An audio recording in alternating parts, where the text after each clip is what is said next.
1871 में वानी कपूर ने छोटे छोटे बिकिनी ब्लाउज पहने हुए और लो वेस्ट घाघरे पहने हुए हैं। मैडम को देख के ये लग ही नहीं रहा कि ये पिक्चर पीरियड ड्रामा है, उसको देख के ये लग रहा है कि ये आलिया के गोद भराई के फंक्शन में आई थी। वहां पे इसने भल्ला पापड़ी और आलू चाट ज्यादा खा ली, अब कब्जी सी हो रही है, डकारे आ रही है, तो उसको लगा मैं सेट पे जाके थोड़ा सा नाच लेती हूँ, डाइजेस्ट भी हो जाएगा। Hi guys, मैं हूं Shantanu and it is has happened. I am tell you little back, it is has happened exactly. What I tell you in trailer review has happened. Yeah. आगे बढ़ने से पहले तुम्हारे को पता है कि हमारे हैशटैगों में कितनी ताकत है। 3 घंटे देखी है मैंने ये पिक्चर, 3 घंटे। हैशटैग शेम शेम शेरा डाल के जाना, ये ऑनेस्टली सही।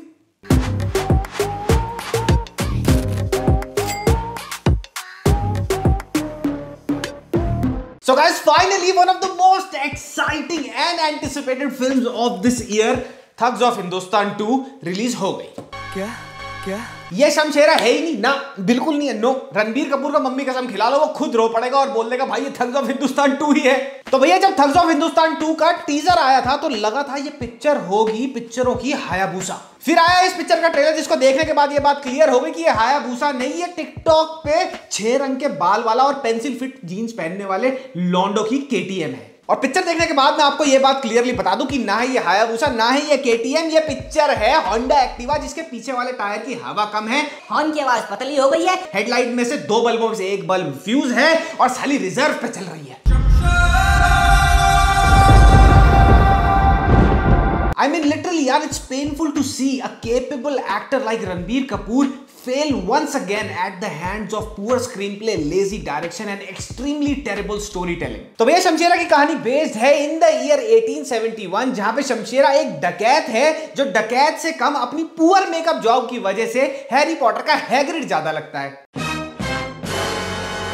इस पिक्चर में रणबीर कपूर की नकली दाढ़ी has to go down in the history books as the नकलीएस्ट dadhi in the history of नकलीएस्ट दाढ़ीज used in Bollywood. By God, इतनी नकली दाढ़ी है रणबीर कपूर की इस पिक्चर के अंदर कि उसको देख के मेरे को अपने बचपन में जब सेंटा क्लॉज बन के जाना होता था ना 5वीं 6वीं में स्कूल में, और मम्मी जाके नकली दाढ़ी वगैरह लेके आती थी वहां से और चिपका देते थे मुंह के ऊपर, टोपी लगाए थे, कपड़े पहनाए थे, सेंटा क्लॉज बनाए थे और स्कूल पहुंचते पहुंचते आधी मूंछ यहां से गिर जाती थी, दाढ़ी आधी यहां से उतर जाती थी। ऐसा ही लग रहा था कि ये कब घोड़े पे चलता चलता इसकी दाढ़ी नीचे आ जाएगी। सकते साहब। तो super model Shamshera Abraham and dacoit company हमेशा से डकैत नहीं होते, कुछ कारणवश आप पिक्चर में जब देखोगे तो आपको पता लगेगा कि इन लोगों को डकैती करनी पड़ जाती है एंड ओवर टाइम इनका ट्राइब ब्रांड हो जाता है, स्टीरियोटाइप हो जाता है कि भैया ये तो डकैती ही करते हैं and at the same time इनको काफी तुच्छ कंसिडर करा जाता है सोसाइटी के अंदर और ये विक्टिम्स होते हैं of the very poisonous social stigma of casteism. अब शुद्ध सिंह इनकी सफाई करेगा।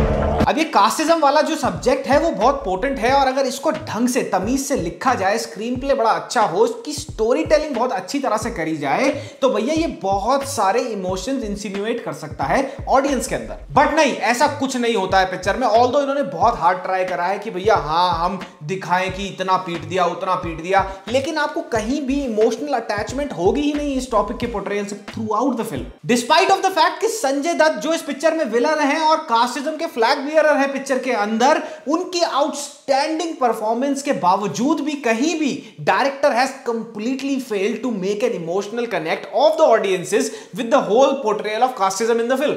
Indian dirt only Indian hand can clean.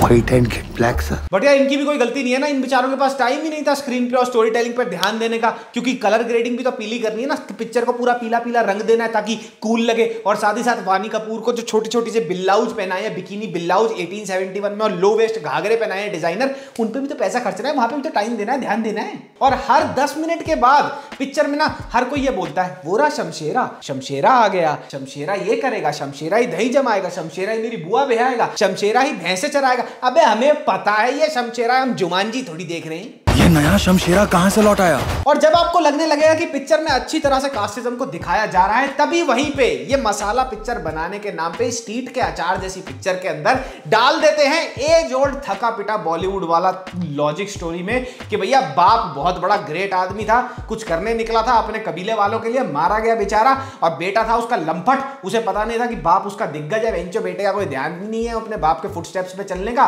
और फिर उसकी माँ रोती है पीटती है, 4-5 लोग उसको पिटते दिखते हैं अपने कबीले के, तो वो उसको एकदम ही बेंचो इलेक्ट्रिसिटी दौड़ उठती है और फिर वो भी निकल पड़ता है पीछे पीछे पीछे अपने बाप के फुटस्टेप्स पे। हमने तो ये पहले कभी देखा ही नहीं। तुझमें शमशेरा का खून है। अरे भैया माना तुम एक मसाला पिक्चर बना रहे हो, पर ये एक पीरियड ड्रामा भी तो है। वानी कपूर के पिक्चर में आधे से ज्यादा आउटफिट्स यहाँ तो ऐसे लग रही है आलिया की गोद भराई के फंक्शन पे पनीर वाले पकौड़े खाने जा रही है,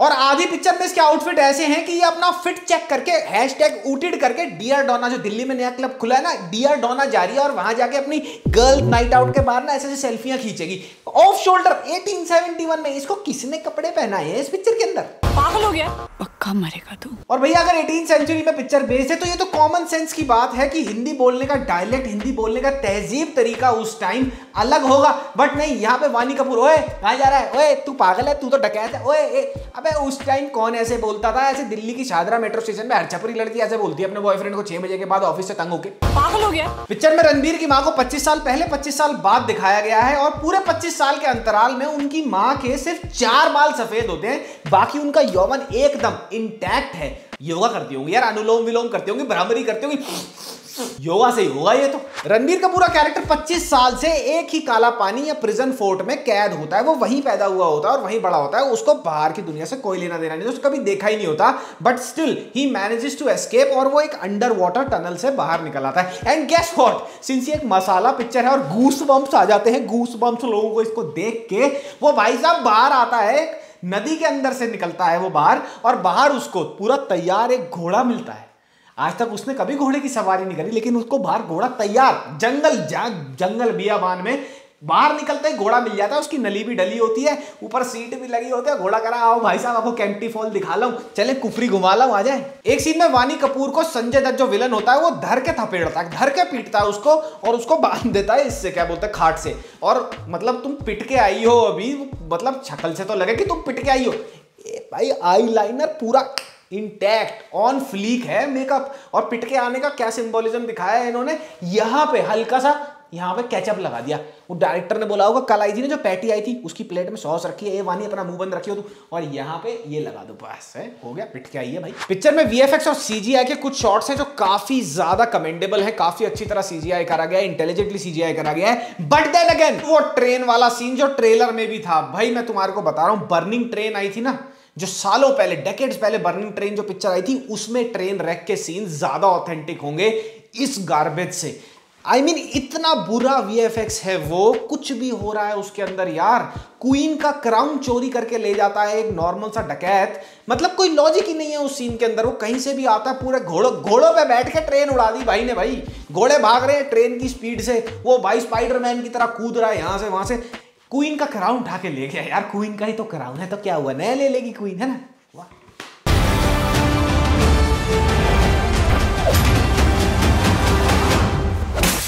अब मैं तुम्हें बताता हूं चुतियापे के केक के ऊपर लोड़ूपन की स्ट्रॉबेरी कैसे लगाई जाती है। इस पिक्चर के अंदर रणबीर कपूर को मरने से मल्टीपल टाइम्स बचाते हैं कौवे, क्रोज।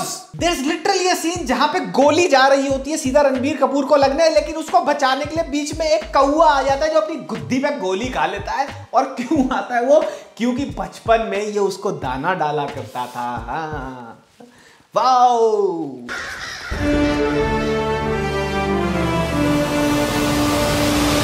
शायद कोई कुत्ता बिल्ली आ जाएगी जो इसकी वफादार होगी और वो शुद्ध सिंह के ऊपर टूट पड़ेंगे और रणबीर को बचा लेगा। या मेरे को तो ये लगा था अर्जुन कपूर को ही ले आते यार, चाहे वो एक्टिंग ना करता, उसको रेडी बना के ले आते, साइकिल बना के कुछ तो बना के ले आते, वो मार देते शुद्ध सिंह के अंदर।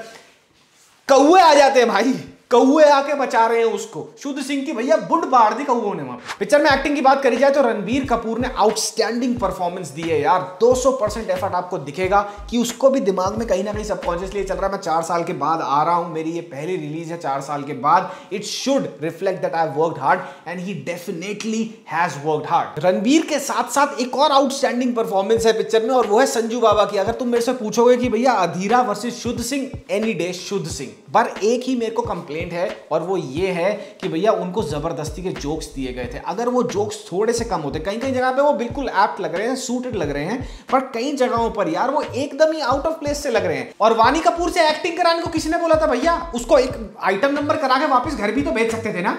इनकॉन्सिक्वेंशियल रोल है उसका पिक्चर के अंदर। पिक्चर का रन टाइम लगभग 2 घंटे 48 मिनट है और 2 घंटे 48 मिनट में से आपको 1.5 घंटे से ज्यादा ऐसा लगेगा आप किसी ने नंगा करके छाती के बाहर बर्फ की सिल्ली पे लिटा दिया और गीले ठंडे तौलिए चटाक चटाक आप गांड पे मार रहा है। पिक्चर के सेकंड हाफ तक आप पहुंचोगे नहीं पहुंचोगे इसका तो भैया अल्लाह ही राखा है। हर 10-15 मिनट के बाद 6-6 8-8 मिनट के लंबे गाने, दस्तावेज है गानों के, इतने बड़े बड़े ऐसे लिखे हुए हैं, निबंध लिखे हुए हैं गानों के, और एक गाना सुनने लायक नहीं है। और जहां तक बात रही आप ये फैमिली के साथ देखने जा सकते हैं तो भैया मत जाना, क्योंकि अगर तुम ये फैमिली को दिखाने ले जाओगे फैमिली वाले भी तुम्हें जज करेंगे कि इसकी फीसें भरी हैं हमने, ये मेंटल लेवल है इसका, ये पिक्चर दिखाने लाया है हमें। तो भैया ये जितना IMAX पे जाके देख लो, ये देख लो, वो देख लो, कोई जरूरत नहीं है, घर बैठो OTT पे देख लेना। तो भैया ऑल एंड ऑल मुझे तो बहुत बुरा लगा कि रणबीर कपूर का कमबैक था ये, बहुत बढ़िया हो सकती थी, पोटेंशियल बहुत था पिक्चर के अंदर, संजू बाबा की जबरदस्त एक्टिंग थी पिक्चर के अंदर, लेकिन फिर भी कोई इंपैक्ट ही नहीं है स्टोरी का, कोई अटैचमेंट ही नहीं होगी आपको पूरी पूरी स्टोरी में किसी भी कैरेक्टर से।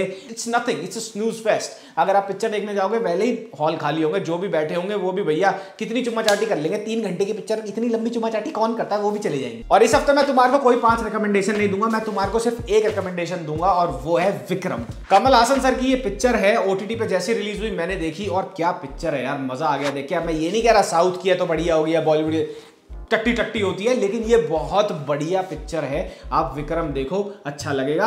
बाकी क्या है, अब अगले हफ्ते वो अर्जुन भाई साहब के वो करने हैं हमने, उनके वो मोमो तलेंगे वो खाएंगे हम। अब एक विलन था, एक था विलन, क्या है उस पिक्चर का नाम मुझे नहीं पता, एक था अर्जुन है, मुझे इतना पता है। हम मिलेंगे उसी के रिव्यू में अगले हफ्ते।